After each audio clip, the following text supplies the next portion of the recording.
হ্যাঁ, ঠিকই ধরেছেন, চলেছি বাপের বাড়ি। আজ ৯ই আষাঢ়, আমার ভাইপো প্রিয়াংশুর পৈতে। কিন্তু সকাল থেকেই মুষলধারে বৃষ্টি। কিভাবে বেরোবো সেটা ভাবতে ভাবতেই বেরিয়ে পড়লাম। একটা টোটো ভাড়া করে নিয়েছিলাম, নিয়ে সবাই মিলে বেরিয়ে পড়েছি। তার আর ২ দিন আগে থেকেই চলেছে খোলা মঙ্গলা। আমাদের যে কোনো আনন্দ অনুষ্ঠানে উৎসবটা প্রায় অনেক আগে থেকেই শুরু হয়ে যায়। সেইভাবেই উৎসব শুরু হয়ে গেছে।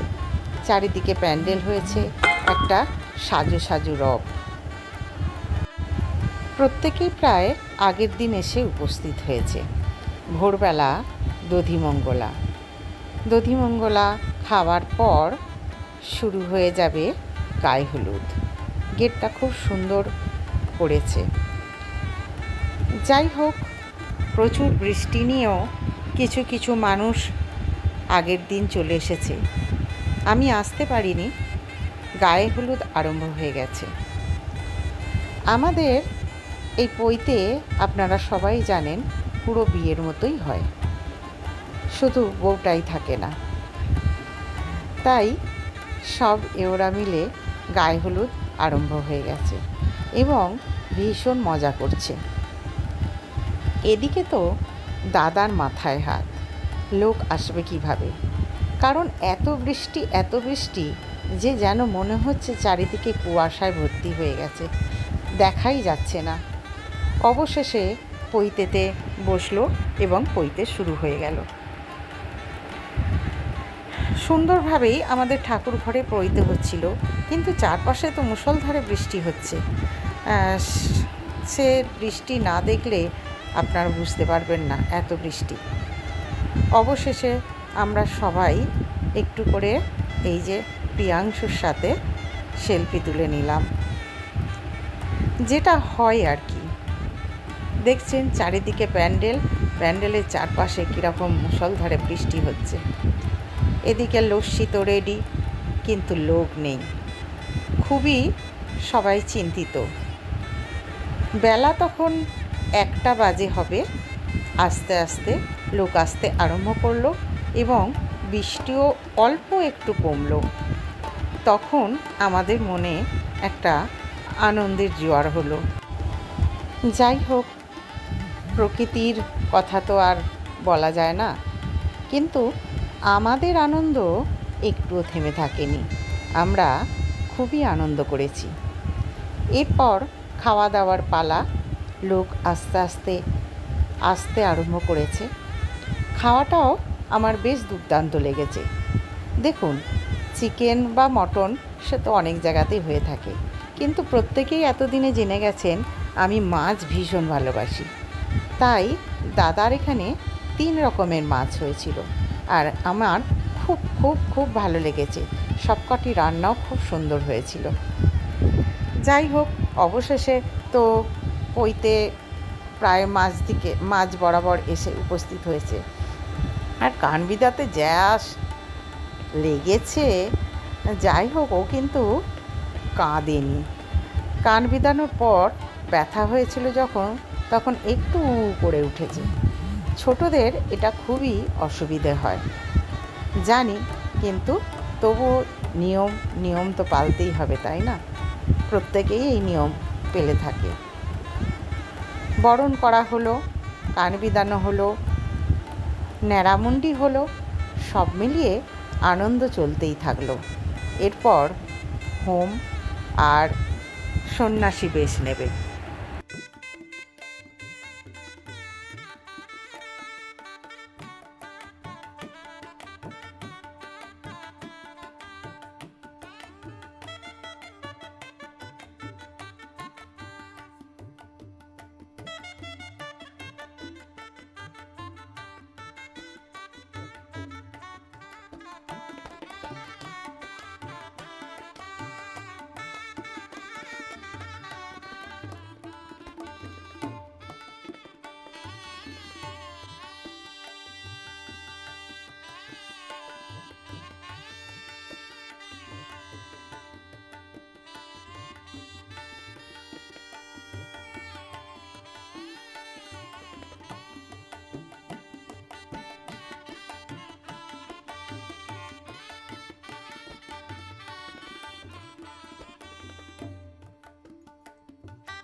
সন্ন্যাসী বেশে কি মিষ্টি লাগছে, তাই না?